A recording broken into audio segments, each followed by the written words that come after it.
Բարև ձեզ, սիրելի ռադիոլսողներ եւ ռադիոդիտողներ, FM 106 եւ 5 հաճախականության վրա են ձեր ռադիոընթունիչները, եթե դուք մեզ լսում եք կամ դուք մեզ դիտում եք գործարար ալիքի, լրատվական ռադիոյի, թվային հարթակներից որևէ մեկում, YouTube-ում, Instagram-ում, Telegram-ում կամ ինչ որ այլ թվային հարթակում, երկրորդ խոսափողի մոտ Դավիթ Խումարյանն է ձեզ համար աշխատում, առաջին խոսափողի մոտ գործարար եւ մեկենաս Արտուր Սողոմոնյանն է, բարև ձեզ։ Բարև ձեզ։ Ուրախ եմ, որ մեր տաղավարում եք, իրականում ես վաղուց էի պլանավորում ձեզ հետ զրուցել, դեռ Փյունիկի գնման առաջին ժամանակահատվածից, բայց դրան վերջում հասնենք, ով մեզ դիտում է, տեսնում է, որ սեղանին գիրք է դրված, այդ գրքի մասին էլ մի փոքր ավելի ուշ կխոսենք, առաջարկում եմ, եթե չեմ սխալվում, Լենինն էր ասում, արվեստներից ամենակարևորը կինոն, չէ, առաջարկում եմ ճիշտ եք, կինոից սկսենք, Արտավազդ երկրորդ ֆիլմն է, կինոթատրոններում գնում, կինո Մոսկվայում մասնավորապես, ես չեմ դիտել, բայց իմ ընտանիքի անդամները դիտել են եւ շատ ոգևորված էին այդ ֆիլմով, թե որակի առումով, թե բովանդակության առումով, խնդրում եմ պատմեք դուք ինչ մասնակցություն ունեք այդ ֆիլմում եւ ընդհանուր առմամբ ոնց է այդ ֆիլմը հայտնվել էկրաններին։ Դե գիտեք ոնց իմ ուղղություններից մեկը մենք կինոներ ենք նկարահանում, արդեն 15 հատ կինո իհարկե հայկական թեմայով, ու այս վերջերս ոնց որ պատմական թեմային ենք անցել, որտեղ ինձ թվում է այդ շատ կարևոր է, համ ոչ թե իմանալ քո պատմությունը, այլ եւ սովորել որոշ բաներ։ Օրինակ նույն Արտավազդ երկրորդը ինքը շատ բարդ ժամանակներ էր ապրում, չէ՞, բայց ու միշտ պատերազմների մեջ էր, ասենք թե Ռիմսկի իմպերիա եւ Պարֆիանը իրար հետ կռվում են, Հայաստանը մեջտեղն էր, բայց ինքը ոնց կարողացավ, որ այդ բային ոչ մի հայ չզոհվեց, ինքը ոչ մի կտոր հող չկորցրեց, ու վերջում երբ որ ինքը հասկացավ, որ արդեն ռոմանցիները, ասենք թե պատրաստ են հարձակվելու, ու իրան կանչեցին, ինքը գնաց Անգավբերդ ունդեղ զոհվեց, բայց ամեն ինչ արեց, որ Հայաստանը չտուժվի։ Ու դա իրոք պատմությունն է, մենք ասենք թե փաստերով ամեն ինչով, այդ կինոներ եթե տեսել եք, կիսա դոկումենտալ, կիսա գեղեցկական կինոյա հենց դրա համար, որ մենք ուզում ենք ցույց տանք իրեալ պատմությունը։ Ինձ թվում է, որ մենք ասենք թե այսօր էլ անցել է համար 2000 տարուց ավել, բայց որոշ բաներ կրկնվում են ու մենք պետքա համ իմանանք մեր պատմությունը, մեր հզոր պատմությունը, համ որոշ բաներ սովորենք ու ասում են նենո որ չգիտի իր պատմությունը, ինքը ապագա չունի, դա ճիշտ է, որովհետև երբ որ լուբոյ գործով զբաղվում ես, լուրջ հասկանում ես, որ ամենակարևորը շուտքի քո ազգային մենտալիտետն է։ Հա, ես շատ եմ ուսումնասիրել այդ նագավառը ու ասենք թե եթե դու հայ ես, չէ, այդ հայերը որոշ ժամանակ հետո մեր պատմությունը կարելի ասես այդ կրկնվում է, էլի ցիկլիչնի է։ Ցիկլիկ է, այո։ Ու երբ որ դու լուրջ ուսումնասիրում ես, դու շատ բան ես սովորում, ասենք թե մարդկանց կեսագրությունը։ Ես կինոներ եմ նկարանել մեր 5 մարշալների մասին։ Ամեն մեկը շատ հզոր անձնավորություններ, շատ հետաքրքիր անձնավորություններ ու ինձ թվում է, որ այդ պետք է անպայման իմանան մանավանդ մեր ջահելությունը, որովհետև մենք ձգտում ենք կինոներնից նկարանենք, որ ցույց տանք ինչի շնորհիվ այդ մարդիկ հասան տենց բարձր արդյունքների, որտեվ բոլորը, եթե գիտեք, սովորական երեխեք էին, 5 մարշալներից 3-ի ծնողները հերը մահացել է, երբ որ իրանք փոքր են, մանկական հասակում, իսկ երկուսը, օրինակ Մարշալ Բաբաջանյանը 8-րդ երեխան էր, ընտանիքում ամենափոքրն էր, իսկ Բաբաջանյանը 7 երեխա են, մայրը չէր աշխատում, հերը երկաթգծում էր աշխատում ու Չարդախլի գյուղում, ու այդ երեխեքը եկան հասան լուբոյ բանակում աշխարհի ամենաբարձր կոչումը մարշալ, չէ՞, ու մենք հայերս ունենք 5 հատ մարշալ։ Ասեմ, որ հայերը երրորդն են ռուսներից ու ուկրաինացիներից հետո մարշալի քանակությամբ չնայած փոքր քանակով կտրուկ ավելի քիչ են քան նրա։ Օրինակ նույն Ադրբեջանը ոչ թե ոչ մի հատ մարշալ չունի, դաժե իրանք ունեն ընդամենը մեկ գեներալ, հա, ես գեներալ պոլկովնիկ, մենք ունենք 8 գեներալ պոլկովնիկ, 31 գեներալ լեյտենանտ այդ պատերազմի վաղ։ Ուզում եմ ասել, մենք այդին ինձ չի էլի որ մի հատ երկու հատ, սետի խոսքը գնում է նրա մասին, որ մենք ունենք մեր հայկական ազգի մենտալիտետի մեջ կա այդ հզորությունը, ու մենք պետք է այդ իմանանք, ուսումնասիրենք ու ամենակարևորը օգտագործենք։ Դա ցավալին, որ մենք չենք օգտագործում այն ինչ որ ունենք։ Հա, ու ես ամեն ինչ փորձում եմ անեմ իմ, իհարկե, հնարավորությամբ, որ այդ ամեն ինչը մենք կարենանք ցույց տանք, հետաքրքրացնենք մանավանդ ջահելությանը։ Օրինակ ես կարամ իմ կեսագրություն պատմեմ, ես երևի 6-րդ, 7-րդ դասարանում դե սա կյանք ապրել եմ Հայաստանից դուրս, Հայաստանում չեմ ապրել, ես Ռուսաստանում էի ու բոլոր գրքերը, որ թարգմանված է ռուսերեն լեզվով, պատմական մեր գրքերը, ես կարդացել էի ու հիանում էի, ասենք թե Ռաֆին, այդ մեր Դերեն Գեմերչյանի Վարդանանքը կամ Գևորգ Մարզպետը, բոլոր գրքերը ու հետո նենց ստացվավ, ես ասենք թե բիզնեսով է տարված ուսումով, բայց եկավ պահ, որ ես ոնց որ մեջը զգացի դրա կարիքը, որ ես ուզեցա ամեն ինչ ասենք թե ինչ որ կապված է մեր հայագիտությամբ, հայասիրության հասցնեմ, ինչ որ կարենամ, ինչ որ ես էլ տեղ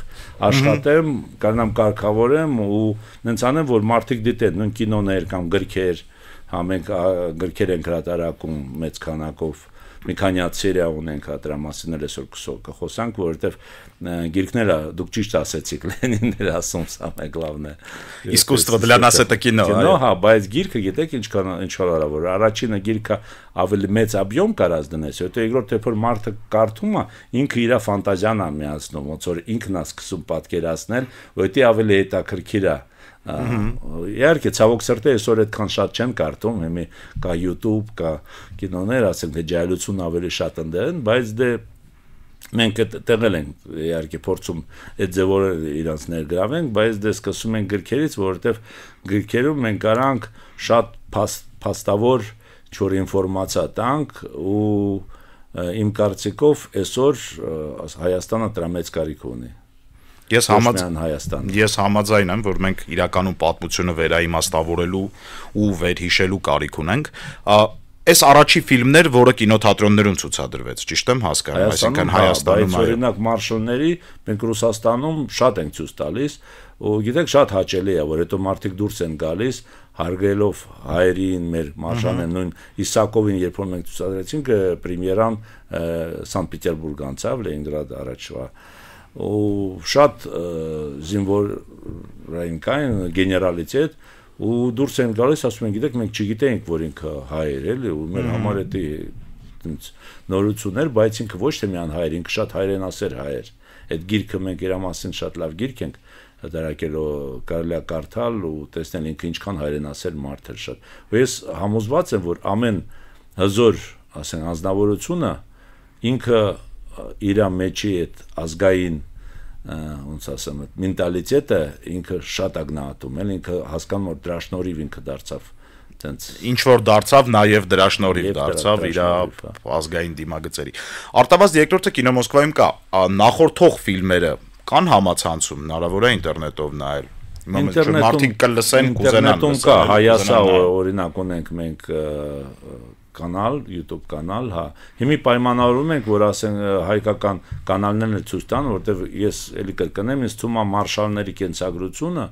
շատ կարևոր է ցույց տալ եւ մանավանդ երեխեքին, որ իրանք հասկանան ինչի շնորհիվ այս փոքր, ասենք թե պետությունից, չէ, երեխեք սովորական ընտանիքից եկան ու հասան դարձան ցենց հզոր ճանաչված սաղաշխարով, ասենք, սովետով են ժամանակ հզոր պետություն էր սովետը, դրա համար ինձ թվում է իրոք կարևոր է, ես օրինակ երբ որ Հայաստանում բոլոր կինոների պրեմիերան ես անցկացրել եմ ու միշտ ես օրինակ Փյունիկի երեխեքին չնայած իրանք ֆուտբոլով են զբաղվում, բայց անպայման բերում են պրեմիերայի, որովհետև իրանք էլ դիտելով այդ կինոները շատ բաներ են սովորում մեջից Պլանավորում եք շարունակել ֆիլմերի արտադրությունը։ Իհարկե, մենք օրինակ հիմի նկարահանում ենք 4 սերիանոց, առաջի 2 սերիան, երկրորդ արդեն վերջանում են այդ մեր հավատքի մասին։ Ավելի շատ դաժե ոչ թե մեր, այլ համաշխարհային քրիստոնեության մասին, որտեղ գիտեք, քրիստոնեությունը այսօր ամենատարածված համ քանակով, համ պետություններով ու հայերը այնտեղ շատ մեծ դեր են տարել։ Կարող է բոլորը չգիտեն, բայց օրինակ հոլանդյան հայն ակնքել, բելգիան հայն ակնքել, հա Գերմանիայում Սվիտոյ Վլասի, Սվիտոյ Բարսեղ, Պարագվայն հայ ակնքել, Սինգապուրը, то есть մենք դեռ շատ մեծ տեղ ունենք։ Օրինակ այս տարի 7 տարի մեկ Հոլանդիայում Հոլանդիան կգելա Սերվատիուս Մաստրիքսկի ինքը հայ է եղել Հայաստանից եկել է ու իրանք շատ պաշտում են ու շատ հարգում են ու բոլորը ընդունում են որ ինքը հայ է 7 տարի մեկ իրանց մոտ ցախ քաղաքով, ասես մեկ պրոցեսիա է անցնում, հանում են իր այդ մոշի։ Այո։ Ու մենք այս տարի անպայման գնալու ենք մասնակցենք, որովհետև իր մասին գիրք ենք իմի գրում, հա, ու մանավանդ այս կինոն, որ նկարահանում ենք, անպայման այդ կադրներն այնտեղ կդնենք, ոնց են բոլոր աշխարհում համ հարգում են, համ ընդունում են, հա, չասած որ Հայաստանն առաջի օֆիցիալ քրիստոնյա պետությունն է, բացի դրանից մենք շատ մեծ ներդրումներ ենք արել, որ լրիվ աշխարհով այսօր քրիստոնյան ամենատարածված հավատն է։ Ու ինձ թվում է, դա էլ է կարող, հետաքրքիր է, որ մենք սկսեցինք այդ կինոները նկարահանել, արդեն համարյա թե բոլոր եվրոպական պետությունների հետ մենք կոնտրակտ ունենք եւ Ամերիկայի հետ Netflix-ը, իրանք ուզում են այդ կինոն, երբ որ մենք էս ավարտենք, վերջացնենք, անպայման այնտեղ իրանք պատրաստ են արմեն, ուզում են ցույց տան, որովհետեւ այդ թեման բոլորին հետաքրում է, շատ կարեւոր է, իրանք հասկանում են, որ հենց հավատքի շնորհիվ Եվրոպան դարձավ օրինակ ավելի զարգացած, քան թե ուրիշ պետությունները ու երեք կրկնեմ հայերը տեղ շատ մեծ ներդրումներ ունեն։ Ցավոք սրտի մենք ինքներս այդքան չենք հետևում չենք պաշտում, օրինակ այս տարի Նուբար Պաշայի 200-ամյակներ, գիտեք Եգիպտոսի առաջի պրեմիեր-մինիստրը, հա, 3 անգամ ենք եղել պրեմիեր-մինիստր ու Եգիպտոսում նշում էին, դա հունվար ամսին էր, մենք գնացինք ու շատ հաճելի էր ոնց են իրանք վերաբերվում հայերեն ոնց են պաշտում ոնց են նշում հարգում մանավանդ Նուբար Պաշային իր տղեն շատ էլի հզոր ընձնավորությունը Պոգոս Նուբար բայց Հայաստանում ոչ մի բան ցավոք սրտի չարվեց դրա կապцով մենք դաժե փետրվարի 25-ին Անդրանիկի 160-ամյակներ դաժե դա չգիտեմ ինչի Հայաստանում այդքան չնշեցին դա ինչ որ մարտիկ նշեցին ինչ որ մարտիկ չէ Թուրքում ասենք թե հայերը այդ մենք որոշ ձևով ծոր հիշում ենք, նշում ենք, ես չգիտեմ, ոնց է, ինչ պետք է անենք, որ կարենանք վերադարձնենք մեր ազգը այդ ինչ թվում է, այդ միակ ճիշտ ճանապարհին, որ մենք համ ուսումնասիրենք, համ սովորենք, համ իմանանք, որտեվ իմ կարծիքով դա մեր հարստությունը։ Մեր հարստությունը դա մեր պատմությունն է, հա, մեր բանն մեկ Ռուսերեն էլ կարող եք Նаше наследие, հա։ Այո, մեր ժառանգությունն է։ Դա մեր պատմությունն է, ամեն մարդու։ Դու ծնվար հայ, դու քեզ արդեն որոշ ժառանգություն կա, որ դու քո հետ տանում ես, այո։ Դու պետք է այդ իմանաս, ուսումնասիրես, օգտագործես։ Դե նաև ավելացնես հնարավորության դեպքում։ Ես ասենք թե այս վերջի տարիները շատ լուրջ այդ ուղղությամբ եմ զբաղվում, մենք ստեղծել ենք խումբ Հես այս տարվա վերջ մենք ինստիտուտ ենք ստեղ Հայաստանում ստեղծում է այդ խումբը ունենք 8 հոգի մասնագետ այսօր, հա, ու հետաքրքիր է որ այդ մասնագետները արմենավեդ այդ հայագիտությամբ մեծամասնությամբ հայ չեն, իրանք ասենք թե ռուս են, բելարուս են, բայց շատ մեծ հետաքրությամբ զբաղվում են հա, հետևում են, որովհետև իրանց համար էլ դա շատ հետաքրքիր ու կարևոր թեմա է։ Իրանք ասում են այդքան ինչքան որ հայերը դժվար է գտնել ինչ որ ուրիշ այլ ազգ, ով որ այդքան մեծ հետաքրքիր ունի պատմություն, հա։ Գրքի մասին խոսենք, պարոն Սողոմոնյան, գիրք եք մեզ բերել «Воспоминания о детстве и сиротстве. История мальчика, пережившего геноцид». Երբ եք հրատարակել, ինչի մասին է գիրքը ընդհանուր առմամբ։ Այս գիրքը մենք ունենք մի քանի սերիա գրքերի, այս սերիան կոչվում է «Կամք», սերիան այն մասը таких событиях, որտեղ որ հայերը իրոք շատ ուժեղ կամք ցույց տվեցին։ Ու մենք շատ ենք ուզում հասնենք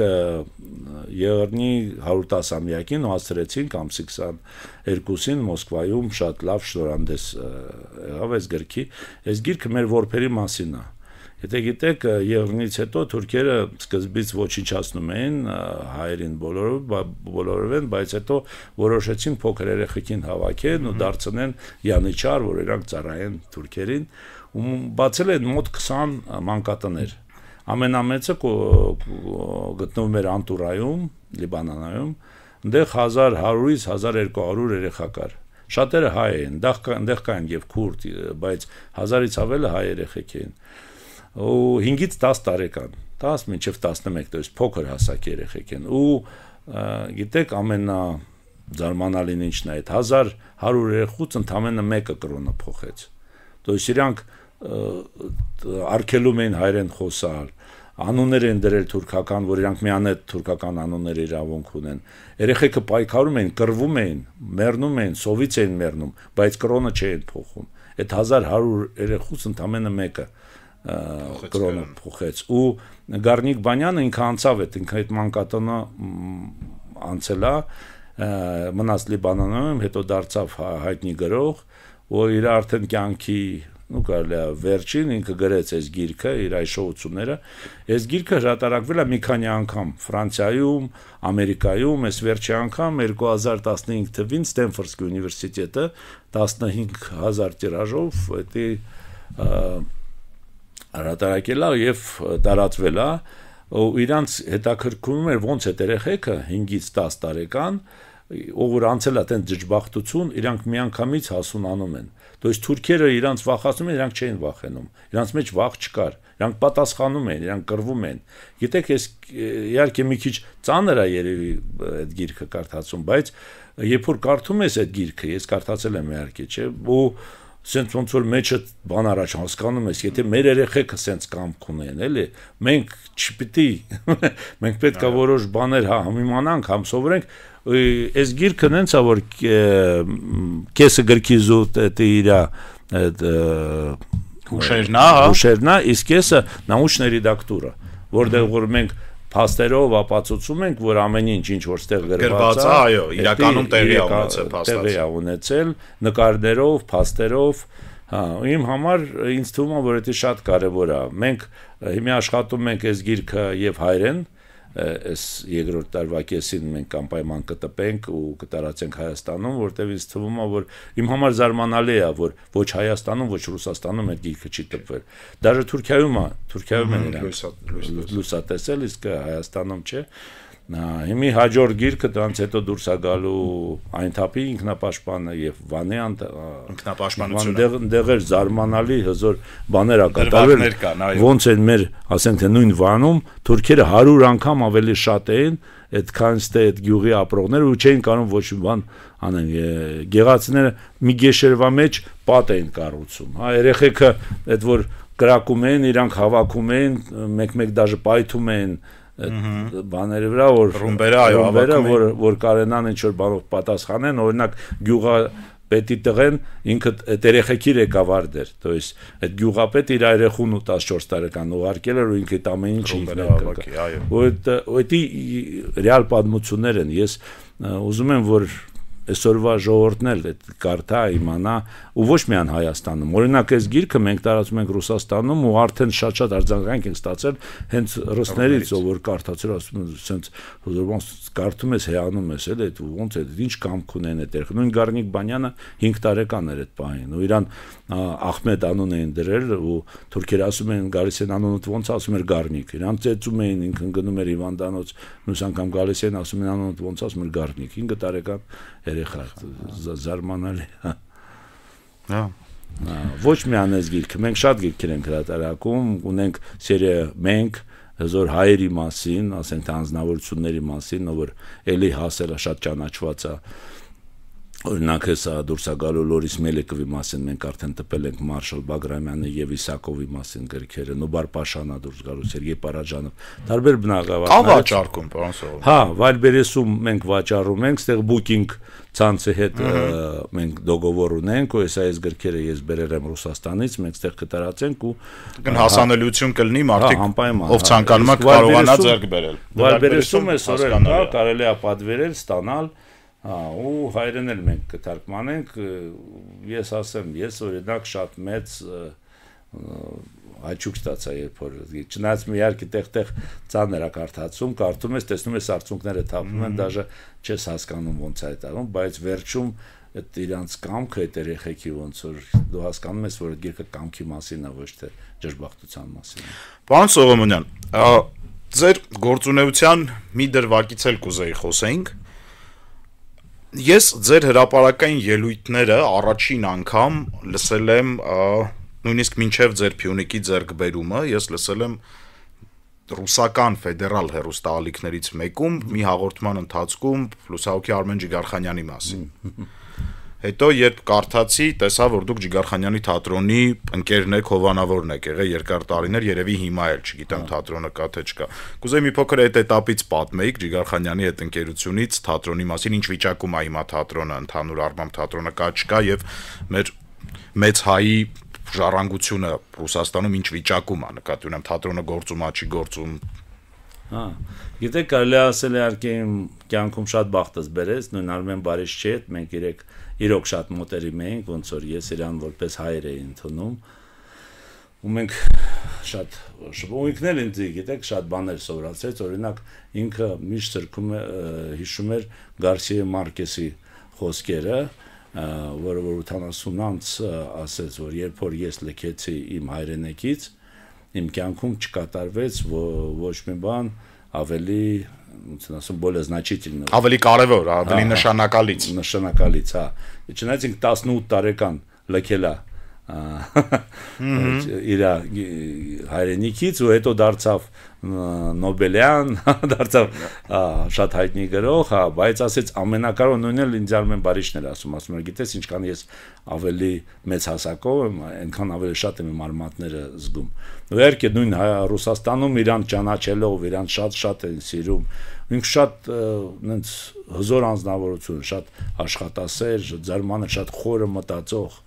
ու ասեմ էլի իհարկե շատ բախտդ բերեց ու ինքը շատ բան այն սովորացրել ու մի պահ ինքը որոշեց իր թատրոնը ինքը դերասան էր բայց որոշեց իր թատրոնը ստեղծի ու ասեց եկավ ասեց գիտես ինչ ես մի հատ խումբ եմ հավաքել դաս էր տալիս ու եթե այդ խումբը ծրվի այդ երեխեքը դժվար թե դառնան ինչ որ մի բան հա նորմալ դերասաններ հա բայց ես արդեն ոնց որ իրանց հետ մերվել եմ ուզում եմ թատրոն ստեղծեմ ու այդ երեխեքին բերեմ ոնց որ ու ես օգնեցի մենք այդ թատրոնը ստեղծեցինք հետո բավականին լավ ասենք բեմադրություններ կար որ տոնցեր չէր ճարվում ինձ զանգում են խնդրում են շատ լավ Արմեն Բարիշը համ որպես դերասան համ որպես ռեժիսոր ինքը իրոք շատ մեծ մասնագետ էր այսօր ցավոք սրտե թատրոնը առանձին չկա դա դարձել է թատրոն սատիրայի ինչ որ մի մասը հա մենք չկարողացանք երևի մի քիչ իմ հզորությունը Էրիկ Չարեցը որտեվ ես պայքարում էի նրան որ այդ թատրոնը մնար անունը դնեին Արմեն Ջիգարխանյանի անով լրիվ դերասանները նաման գրեցին Սաբյանյանին բայց ցավոք սրտե ինքը մերժեց ոնց որ այդ կոչում է մի սցենա Արմեն Ջիգարխանյանը թատրոն սատիրը անունը մնացել է հանդեղ էլ բեմադրություններ որոշ անցնում են մի ժամանակ Սերգեյ Գազարովն էր էլի մեր հայներ ղեկավարը ու ինքը ուշադրություն էր դարձնում հանդեղ Հիմի փոխվել է, նո անունը մնացել է, բայց իհարկե այն չի, երբ որ Արմեն Բարիշն էր ղեկավարում, դա լրիվ ուրիշ թատրոններ, ինքը զարմանալի անձնավորություն էր։ Գիտեք, դաժե հիմա ինքը չկա, բայց Ռուսաստանում շատերը, ասենք թե Ջիգարխանյանով են Հայաստանը ճանաչում, որովհետև ինքը ամենասիրված, ինքը մի քանի տարի ինքը ճանաչվել է լավագույն դերասան, ամենասիրված դերասան, ու իրոք ընկարժենի է դրան։ Մենք իր այդ շատ են գնացել տարբեր քաղաքներ, ես տեսել եմ ոնց են իրան վերաբերվում, հա, ոնց են վերաբերվում, ու գիտեք, ինքը կյանքում շատ համեստ մարդ էր, ինքը ոնց որ вообще չուներ, էլ ինքը դրա կարիքներ չուներ, շատ այնց պարզ, համեստ, հետո շատ հեշտ էր խոսալ, բայց ինքը մի հատ ընդունակություն ուներ, որ իմ համար մինչև մի զարմանալի է։ Ինքը շատ լավ էր զգում իր պարտներին։ То есть օրինակ ես գալիս էի ինչ որ մտքերով, չէ, ինչ որ խնդիր ունեմ։ Ինքը առանց ինձ հարցնելու սկսում էր բացատրել ինձի, սկսում էր բացատրել ինչն եմ, ոնց պետք է ես անեմ, ինչ։ Ես ինձ նայում եմ երեսին, զարմանում եմ, ասում եմ, կարող է ինչ որ կողքից մեկը իրան պատմում է, ինչ կյանքում ինչ է կատարվում։ Բայց հետո իմացա, որ չէ, ես չգիտեմ ոնց էր, միան ես չէի ասում դա, դաժե ուրիշ իր ընկերները, դերասաններն են ասում։ То есть ինքը մի տեսակ ուրիշ կյանքով էր ապրում, իրոք շատ այնց զարմանալի անձնավորություններ ու ես կուզենայի որ մենք իրան էլ շուտ հիշենք այս տարի իր 90-ամյակն է ու մենք հիմի լուրջ կինո ենք նկարահանում առաջի կանալի հետ որովհետև Ռուսաստանի ORT-ն առաջի կանալը իր 80-ի օրը ցուցադրելու է մեր կինոն ու հետո ես անպայման կբերեմ Հայաստան իհարկե ստեղ էլ ցույց կտանք որովհետև մենք ցույց ենք տալիս իրան ոչ թե միան որպես դերասան այլ որպես անձնավորություն ոնց ինքը եկավ այդ մանկությունից ասենք ինքը որ Հայաստանում մեծացած եկավ Ռուսաստան չընդունվավ Հետո եկավ հետո դարձավ տենց հզոր դերասան։ Դարձավ Ջիգարխանյանը։ Մեր ժամանակը ավարտին է մոտենում ու մենք գալիս ենք երևի թե ամենածանր թեմային, ֆուտբոլին ենք գալիս։ Հետո դուք գնեցիք Փյունիկ ֆուտբոլային ակումբը, արեցիք ահռելի ներդրումներ, հասակ հաջողությունների, հետո վաճառեցիք այդ ֆուտբոլի ակումբը, հայտարարություն տարածեցիք, պատճառները նկարագրեցիք, հետո մեր հավաքականը վրացիներին կրվեց ահավոր 0 հաշվով։ Ի վերջո ինչա լինելու հայկական ֆուտբոլը ըստ ձեզ։ Ճիշտ ասեցիք, դա մի քիչ իմ համար ծանր, ավելի շատ ցավալի թեմա է, որտեղ գիտեք, լինելով ներսը, ես տեսա, որ մենք իրոք ունենք մեծ պոտենցիալ։ Մեր երեխեքը փոքրուց սիրում են ֆուտբոլ, ընդունակություն ունեն ֆուտբոլի։ Մենք հնարավորություն ենք, ես նկատի ունեմ, ասենք թե Հայաստանի եղանակը տուլ է տալիս, համարյա թե 10 ամիս։ Այո, 10 ամիս բացօթյա ֆուտբոլ խաղալ, հա։ Բայց իմ համար իրոք զարմանալի է, մինչև իմի ինձ հարցնում են, ես մինչև իմի չեմ հասկանում դրա ֆենոմենը, դրա պատճառը, որ մենք ինքներս մեր ձեռքերով այդ ամեն ինչը քանդում ենք։ Որտեվ այսօրվա շատ են դրա մասին խոսացել, բայց չեմ կարա չասեմ, այսօրվա ֆուտբոլի ղեկավարությունը, ով որ ղեկավարում է Հայաստանում, իմ մոտ ես չեմ հասկանում, նենց տպավորություն ինադու իրանք անում են ամեն ինչ, որ Հայաստանում հայկական ֆուտբոլը չզարգանա, չկարենա աճի։ Մեր խնդիրները Փյունիկի սկսվավ այն օրը, երբ որ մենք հասանք լավագույն արդյունքների, պատմական հայկական ֆուտբոլը, Հայաստանի ֆուտբոլը չէր հասել այն արդյունքների, որտեղ որ հասավ Փյունիկը։ Ես համոզված եմ, որ բոլորը կուրախանան, նույն ֆեդերացիա ղեկավարությունը պետքա պաշտի, կանգնի մեր կողքը, մենք էլ կասենք, հա, շնորհակալություն, իրար հետ մենք հասանք ու կարանք գնանք առաջ, չէ, այդ մոմենտից սկսեցին ինձ ամեն ինչով խանգարել, սկզբից տակից, այդ նախանձությունա, թե ինչա, չգիտեմ, բայց ամեն ինչով սկսեցին խանգարել ու վերջում հասավ աբսուրդի, մեզ արդեն դաշտերից բոլոր զրկեցին, մենք չենք կարող ոչ խաղայինք, ոչ պարապեինք, լավ Գյումրի Շիրակի Գյումրի սեփականատերը մեզ տվեց դաշտը, մենք գնում ենք մեր տան խաղերը խաղում ենք Գյումրիում, հա, մինչև չգտանք մի հատ մանկապատանական դաշտ Երևանում, այդ մանկապատանական դաշտում ենք խաղում, այս 2.5 տարի ես հետները պայքարում էի, պատճառը էլի ասեմ, ես բացի նախանձությունից ու ես ուրիշ պատճառ չեմ տեսնում, բայց այդ մարդիկ ես 7-րդն եմ, որ լքեց 5 տարվա մեջ ֆուտբոլից։ Ու իմ համար օրինակ ցավալի է, որ լքեց Լորի շրջանի, ասենք թե ֆուտբոլը կոչվում է Լորի, Վանաձորի շրջանը, ույմին դեռ ֆուտբոլ չկա, կամ Սևանի, կամ Գանձասարի թիմը լքեց ֆուտբոլը։ Այսինքն մենք մարզերում տոտալ խնդիր ունենք, չէ՞, շատ խնդիր ունենք, հա, вообще այսօր ֆուտբոլը լրիվ խնդիր է Հայաստանում, ու ոչ թե միան ու սա կապված է երկու անձերի հետ, մեկի ազգանունը Մեգլիկ Բեկյան, մեկի Նիկո Գոսյանը, դի նախագահ եւ փոխնախագահ ֆեդերացիայի։ Հա, իրանք կպել են այդ պաշտոններին, որտեղ դեռ մեծ գումար է, դեռ բանակի ազատումները, դեռ ֆուտբոլը դարձել են ամեն ինչ բացի ֆուտբոլից։ Իմ համար, ճիշտ ասած, ես եկել եմ ֆուտբոլ շատը, որ ես այդ ճանապարհը անցել եմ։ Ես այդ ասում եմ ոչ թե որպես ասենք թե ես ինքս եմ անցել։ Պարապել եմ ֆուտբոլ, բայց ֆուտբոլիստ չեմ դարձել, բայց այն ինչ որ ես սովորել եմ, ինձ շատ է օգնել կյանքում։ Ու նույն ձև, երբ որ ես եկա ֆուտբոլ, ես հասկանում եմ առաջնահերթ, ես պետք է մանկապատանականը զարգացնեմ։ Ու ես ուրախ եմ, որ այն երեխեքը, որ եկան ֆուտբոլ, երբ որ ես նոր էի, ու հիմա ես տեսնում եմ նրանք ոնց են խաղում, ես կարամ ասեմ, որ 7 թիվ, 9 թիվ, 11, 13, 14 դեռ, այն որ արդեն ես զբաղվում եմ, դեռ շատ տաղանդավոր երեխեք ունենք։ Բայց ցավոք սրտի այսօր այս մարդիկ, որ եկել են ու քանդում են ֆուտբոլը, օրինակ լավագույն երեխեքին հավաքական չեն կանչում միան նրա համար, որ իրանք Փյունիկից են։ Որտեվ ես ոչ թե միան ես, օրինակ բացի ինձնից նույն Ուրարտուի սեփականատերը կամ Շիրակի սեփականատերը, մենք այս ֆեդերացիային դեմ ենք, մենք բարձրաձայնում ենք խնդիրները։ Ու իրանք փոխարեն մեր հետ նստեն դիալոգ ու հասկանանք ոնց մենք այդ խնդիրները լուծեն գնանք առաջ, իրանք ամեն ինչով ձգտում էին անեն, որ մեզ հանեն։ ու ինձ իրոք արդեն գիտեք ոնց ես 2.5 տարի պայքարեցի ու պատրաստ էի պայքարել, բայց երբ որ իմ Փյունիկի սաներին երեխեքին չեն վեկալում հավաքական միանեն պատճառով իրանք Փյունիկի սան են, հա, այդ իմ համար ստորություն է, որ երեխեքին են գտնում։ Ես նրանց ասում եմ, խնդիր ունեք իմ հետ լուծեք։ Ինձի դատե են տվել, պարտվեցին դատարանով։ Ինձ վրա փորձում են գործ հարուցեին, չստացվավ, չէ՞, խնդիր ունեք իմ հետ լուծեք։ Կամ մեր մեծասակներին բոլոր դաշտերից մեզի զրկեցին, բայց պատկերացնում եք, մենք անցած տարի, այդ իմ վերջի տարիներ, պատմությունում առաջի անգամ մեր բոլոր 3 թիմերը դարձան չեմպիոն, համ տղամարդիկ, համ աղջիկներ, կամ ջահելները։ Մենք 3 լիգա չեմպիոնով ենք մասնակցում Փյունիկը։ Չնայած մեր դեմ սենց պայքարել։ Ու ես ասեցի, որ դրանից հետո ես դուրս եմ գալու, որովհետև երբ որ կպնում են արդեն այս վերջերս 3 առաջորդ, երբ էս մի քանի օր առաջ ֆինալն էր Գավաթեի, օրինակ Հայաստանում, ու բոլորը տեսան ոնց մի հատ երեխա դուրս եկավ դաշտ, ու այդ ախրանիկը հելավ ու սկսեց ծեծել երեխուն։ Ես չեմ հասկանում ոնց է բոլորի առաջ հայը երեխու վրա ձեռա բարձրացնում, դա անընդունելի է։ Այսօր 9 հոգի մեր երկրպագուները ջահելները, այս ֆեդերացիայի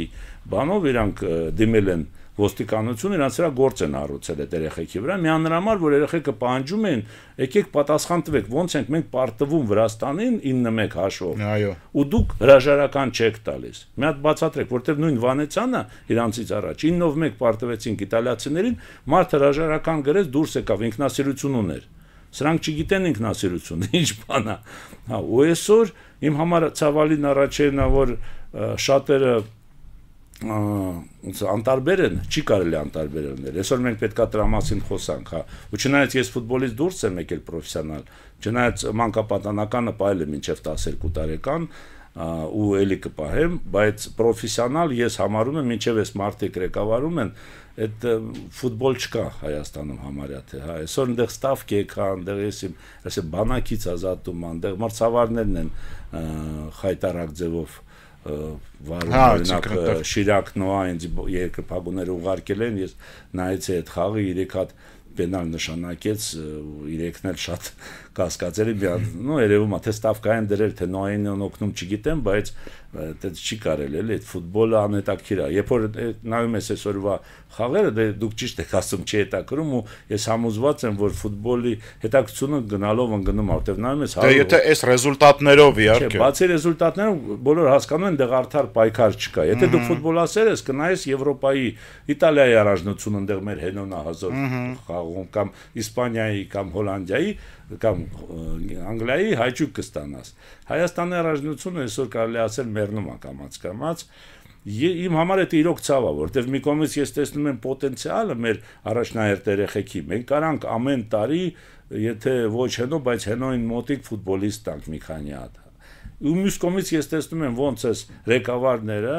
ամեն ինչ քանդում են, ու մենք լռում ենք, իմ կարծիքով, ես համոզված եմ, որ շուտ թե ուշ կգա ժամանակ ու իրանք կհայտնվեն դեղ որ պետք է հայտնվեն, ես հույսով եմ այդ մարդիկ պատասխան կտան նրանց։ Ուղղակի ափսոսա որ ժամանակն է անցնում, ինչ որ երեխեքի կարիերա է կանգնում, դադարում, այո։ Իրանք երկրորդ անգամ այդ չեն ապրի արդեն այդ մանկությունը։ Բայց մենք պետքա չլռենք, հա, ու շնորհակալություն որ հարց տվեցիք, որտեվ ես մեկ ամեն անգամ նշելու եմ, մինչև չհասնենք մեր։ Ու ես շատ հպարտ եմ ու պաշտում եմ մեր երկրպագուներին, որ իրանք մինչև մի պայքարում են։ Իրանք ծեծում են, իրանք պարկասնում են գետնին, գործ են հարուցում վրեկները, բայց իրանք պայքարում են։ Դաժե այս վերջի ֆինալի վաղ էլի բոլորը գոռում են Մելիքբեկյան հեռացի ու ես հույսով եմ շուտ թե ուշ իրանք կհասցնեն նպատակի։ Լավատեսական նոտայով ավարտենք, որ շուտ թե ուշ երկրպագուները կհասնեն իրանց նպատակին, ամեն դեպքում այդ շատ կարևոր է, թարմ ուղեղովն եք դուք լսում, Արտուր Սողոմոնյանն էր գործարար եւ մեկենաս մեր տաղավարում, ձեզ համար Դավիթ Խումարյանն էր աշխատում, շարունակեք լսել գործարար ալիքը, կհանդիպենք։